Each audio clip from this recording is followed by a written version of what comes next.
మన ధర్మబోధ YouTube channel ఎవరైనా subscribe చేసుకోకపోతే ఇప్పుడే సబ్స్క్రైబ్ చేసుకోండి.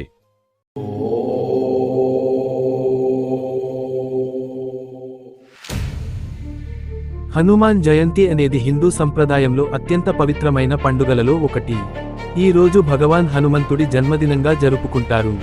హనుమంతుడు భక్తి, బలం, ధైర్యం, విశ్వాసం మరియు సేవకు ప్రతీకగా భావించబడతాడు. హనుమాన్ జయంతి యొక్క ప్రాముఖ్యత: శ్రీరాముడిపై హనుమంతుడి అచంచల భక్తిని స్మరించుకునే రోజు. చెడు శక్తులపై మంచి గెలుపును సూచిస్తుంది. శారీరక మరియు మానసిక బలాన్ని ప్రసాదించే దైవంగా హనుమంతుడిని భక్తులు ఆరాధిస్తారు. విద్య, ధైర్యం, ఆరోగ్యం మరియు రక్షణ కోసం ప్రార్థనలు చేస్తారు. హనుమంతుడి శక్తి: హనుమంతుడు అష్టసిద్ధులు మరియు నవనిధులు కలిగిన మహాశక్తివంతుడిగా పురాణాల్లో చెప్పబడింది.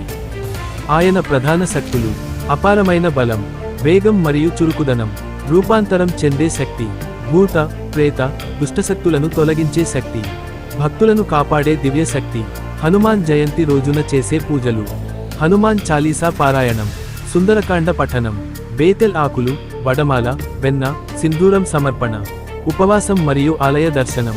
ప్రసిద్ధ మంత్రం: ఓం శ్రీ హనుమతే నమః. ఈ మంత్రాన్ని జపిస్తే ధైర్యం, ఆత్మవిశ్వాసం మరియు శక్తి పెరుగుతాయని నమ్మకం. హనుమంతుడి గురించి చిన్న సందేశం: భక్తి ఉన్న చోట భయం ఉండదు అనే సందేశాన్ని హనుమంతుడు తన జీవితంతో చూపించాడు. ఆయన వినయం, సేవాభావం ప్రతి ఒక్కరికి ఆదర్శం.